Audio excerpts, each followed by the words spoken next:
Shalom, saudaraku sekalian. Kali ini saya ingin memberikan renungan berjudul Pengajaran dan Kesaksian Hidup. Untuk itu, silakan subscribe, share, dan like renungan ini. Tuhan Yesus memberkati.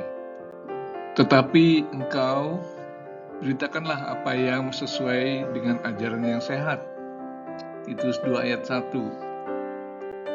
Dan jadikanlah dirimu sendiri suatu teladan dalam berbuat baik. Hendaklah engkau jujur dan bersungguh-sungguh dalam pengajaranmu. Titus 2 ayat 7. Sehat dan tidak bercelah dalam pemberitaanmu, sehingga lawan menjadi malu, karena tidak ada hal-hal buruk yang dapat mereka sebarkan tentang kita. Titus 2 ayat 8. Pada suatu hari, saat masih di SMA, ketika saya sedang membaca Alkitab, saudara saya menegur, katanya, "Kamu kok sering sekali membaca Alkitab? Hati-hati, nanti kamu bisa jadi Farisi." Saya terkejut dan terheran-heran mendengar perkataannya. Mengapa? Kok aneh rasanya seorang Kristen melarang saya membaca Alkitab hanya karena takut saya menjadi Farisi? Bukankah membaca dan merenungkan firman Tuhan adalah kewajiban setiap anak Tuhan? Apakah dia khawatir saya akan menjadi sombong jika sering membaca firman Tuhan? Sejak saya masih kecil dan masih SD, guru sekolah minggu saya selalu menekankan agar kami rajin membaca firman Tuhan. Nasihat itu terus disampaikan dan diajarkan. Dampak positifnya, saya senang membaca Alkitab. Lama-kelamaan saya menyadari bahwa ada banyak hikmat dan pelajaran yang bisa didapatkan dari Alkitab. Sungguh sayang kalau dia tidak membaca Alkitab, sebab pasti banyak yang tidak diketahuinya. Memang, saudara saya itu tidak pernah membaca Alkitab. Mungkin tidak punya, atau mungkin karena menganggap membaca Alkitab itu tidak penting. Saya katakan, sebagai anak Tuhan, kita harus selalu membaca firman Tuhan. Menjadi seperti Farisi atau tidak tergantung pribadi masing-masing. Dia menjawab, kita ini kan masih sekolah, jadi sebaiknya belajar pelajaran sekolah saja. Baca Alkitab itu tugas pendeta. Saya tegaskan, walaupun saya suka membaca Alkitab, tapi saya selalu belajar pelajaran sekolah. Justru dengan sering merenungkan firman Tuhan, Tuhan semakin memberikan hikmat dan kecerdasan. Bangsa Israel terkenal sebagai bangsa yang amat cerdas. Mengapa? Karena sejak anak-anak mereka sudah belajar firman Tuhan, sehingga otak mereka terlatih berpikir, dan yang pasti Tuhan memberkati mereka. Mazmur 111 ayat 10a. Permulaan hikmat adalah takut akan Tuhan. Semua orang yang melakukannya berakal budi yang baik. Hikmat dan kecerdasan itu berasal dari Tuhan. Mirip pemikiran tadi, ada jemaat berkata, kita tidak perlu belajar teologi atau pengajaran Alkitab yang rumit. Nanti bisa-bisa menjadi sombong dan akhirnya menjadi mirip kaum Farisi.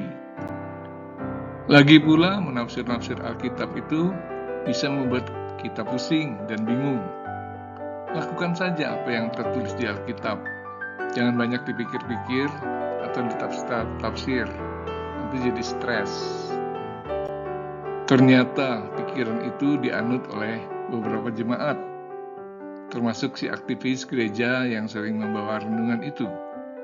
Saya berpikir, kalau dia tidak pernah menafsirkan Alkitab, bagaimana dia bisa mengajarkan firman Tuhan?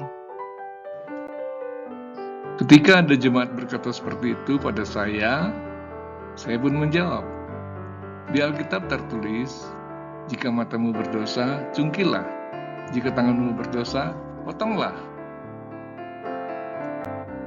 Nah, kalau saya mengikuti pendapatmu, di mana ayat itu tidak perlu ditafsirkan, tanpa pikir-pikir langsung dilakukan, maka mata saya sudah menjadi buta dan tangan saya sudah buntung.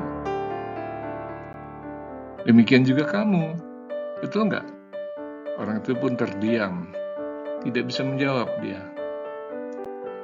Ajaran sehat tentang firman Tuhan amat penting bagi jemaat agar menjadi benteng kokoh bagi setiap orang percaya dari serangan berbagai pengajaran sesat. Sehingga mereka tidak terombang-ambing dengan berbagai ajaran palsu dan sesat. Saat ini ada banyak ajaran menyimpang masuk ke kalangan orang percaya. Hal itu sudah dituliskan dalam Alkitab, dalam Kisah 23 ayat 30, bahkan dari antara kamu sendiri akan muncul beberapa orang yang dengan ajaran palsu mereka berusaha menarik murid-murid dari jalan yang benar dan supaya mengikut mereka. Kita harus menyadari bahwa tidak semua orang mampu menafsirkan sendiri ayat firman Tuhan secara benar. Ada beberapa aktivis gereja yang sudah memahami firman Tuhan, lalu menafsirkan firman menurut keinginan dan persepsinya sendiri. Mereka tidak mengikuti kaidah penafsiran yang benar karena tidak mau belajar. Tanpa sadar, pemahaman mereka menyimpang dari ajaran sehat dan benar. Yang lebih menyedihkan lagi, ajaran menyimpang itu diajarkan kepada jemaat. Jika jemaat tidak dibekali pengajaran sehat, jemaat akan menelan saja pengajaran itu. Yesus berkata kepada murid-muridnya, tidak mungkin tidak akan ada penyesatan, tetapi celakalah orang yang mengadakannya. Lukas 17 ayat 1. Adalah lebih baik baginya jika sebuah batu kilangan diikatkan pada lehernya, lalu ia dilemparkan ke dalam laut daripada menyesatkan salah satu orang-orang yang lemah ini. Lukas 17 ayat 2. Untuk menafsirkan firman Tuhan, kita harus dibimbing Roh Kudus dan dibekali pengetahuan yang benar tentang kaidah menafsir. Ilmu menafsir itu disebut hermeneutika. Tafsiran yang benar itulah yang dalam ayat pokok tadi disebut pengajaran yang sehat. Pengajaran sehat itu harus diajarkan pada anak-anak Tuhan. Tugas para hamba Tuhan, pengkhotbah dan pengajar firman Tuhan adalah menyampaikan ajaran firman Tuhan yang sehat. Namun kita juga harus mengakui bahwa munculnya peringatan, hati-hati nanti kamu bisa menjadi seperti Farisi, bukan tanpa alasan, sebab hal itu bisa benar-benar terjadi dalam diri kita.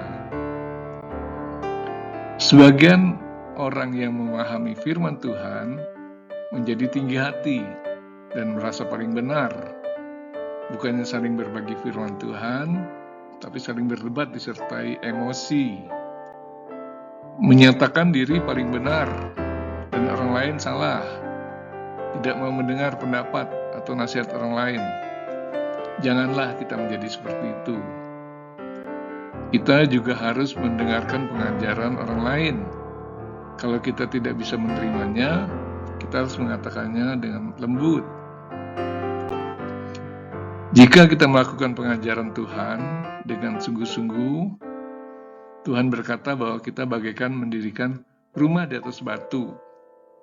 Ketika hujan badai, pencobaan, dan permasalahan datang, kita tetap kokoh dalam iman dan penurutan kita pada Tuhan.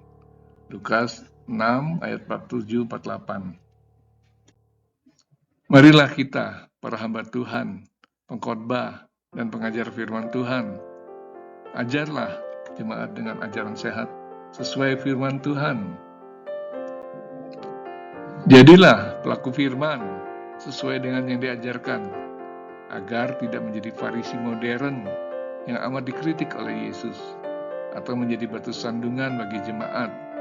Tapi jadilah kesaksian hidup agar iman jemaat semakin dewasa. Para gembala, lindungilah jemaatmu dari pengajaran menyimpang. Jadilah teladan bagi jemaatmu. Para aktivis, belajarlah firman Tuhan dengan benar dan rendah hati, yang merasa diri sudah hebat dalam firman Tuhan. Para jemaat, perhatikanlah ajaran yang sehat dan jadilah kesaksian hidup. Jangan cepat menerima ajaran baru. Jika ada pengajaran yang terasa menyimpang, bicarakan secara terbuka dengan gembalamu. Tuhan memberkatimu. Amin.